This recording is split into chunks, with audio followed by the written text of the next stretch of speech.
So when it was for me was when God bless Revolt, the original Revolt regime, when we were so hot and they came to us and they knew the concept was you guys want to own your own stuff. And they agreed to that. That was like for me, you know what I mean? Because this is something, that's my son over there. I know he looks like one of the guys, but this is something I can leave to my son. You know what I'm saying? Yeah. Like I can actually leave this, like the network. I can actually Also the catalog. It's like people like some of like I think that that's what's dope when you have certain interviews like the ones you have, is that they're gonna like your Pharrell interview is gonna live forever. Mm-hmm.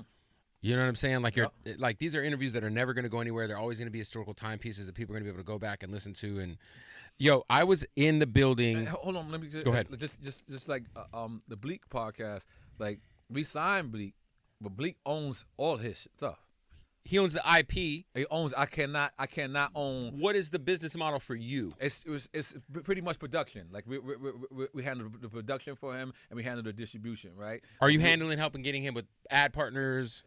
Absolutely, not me personally, but the team is. You know what I mean? That's not my forte, but yes, the team is. So essentially, and iHeart as well. iHeart is with it as well. iHeart is a part of that. So essentially, you're saying, "Hey, Bleak, yep. I'm gonna handle producing this whole shit. You just gotta show up, be Memphis Bleak." And he's doing it more than me now. Like he's where's he filming it out of? He don't give a fuck. He's wherever. Like he said, badass. Pain in the ass, excuse me. Yeah. And every clip that he's sending out is just going through the roof because again, him and Pain in the Ass did one. Yeah, I'm Pain in the Ass. Oh, yes. One of the and talking about the reasonable doubt skits, intros, the skits, and all that. So, like I said, he's just continuing working, and the good thing about podcast space is don't try to be something you're not. Yes. Talk to your audience because they're there.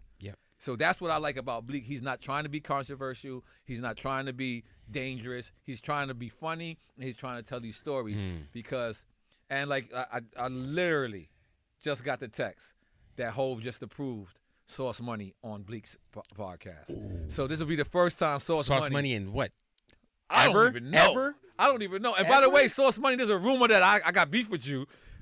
Here's proof that I don't got to beef with you. This is on my network as well. You know what I'm saying? This is on our network. But I think I want to fly up for the fucking interview. You know what I'm saying? No, that's something you got to be kind of want to watch. Yeah, I want to watch because we all know there's a fallout, but we don't know what fallout. Then we know. Hey, you got to do the Emil interview.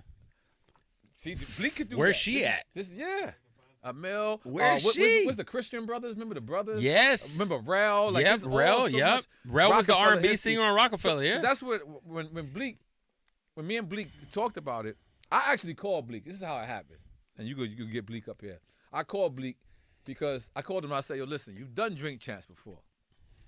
But now I know it's the man next to the man, yeah. I know it.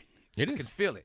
I feel the algorithms when I interviewed Jim Jones. I feel the algorithms when I interviewed Tony Yayo. So I told Bleak, I said, listen. And Bleak came and I showed him the algorithm. I said, look, didn't I tell you? And then we did the concept. And he's staying in that zone. He's talking to dead people. And it's working. It's working. So, shout out to Jim. Jim Jones is on one of the crazier I don't know what this N.O.R.E shit is crazy. Yeah. He just be saying, he's like, yo, this shit's working. I'm gonna just die. I'm gonna dig in. I don't knock him. I mean, listen, it's working. People are talking about him. If you're gonna compare me to Hove, what am I gonna say? No. Yes. You want me to be like, nah, man, don't compare me to Hove. Compare me to Joey Badass. What the fuck? No, nigga, like you want to be compared to Hove. That's no shot. But you would never say, huh? You would never say though that you're better than Jay-Z. Would you ever say that? Like, no. He said bar for bar, put us in the booth. Nah, he didn't say that. He did. Nah, he did. He said that. He said that on the Shannon Sharp shit. Oh, okay. Yo, you would never say that. That's hilarious. Though, by the way, let me just tell you something. I'm gonna tell you something. Jim knows how to go viral, bro. He does. He's doing a really good job, and I appreciate the media run. My only thing, if Jim Jones, if you listen to this, go do your own podcast, bro. Please. Stop giving these other people these lights. Right. Like, God Sign bless. with Drink Shannon Champs Sharp Network. gonna do those numbers with or without you. Yeah. Who's Joey and Jada? They're gonna do these numbers with or without you. Go in Harlem, set up in a fire hydrant, and fucking turn on the fire hydrant. Let the kids get fucking baths and fucking do some double dutch with the girls and do that.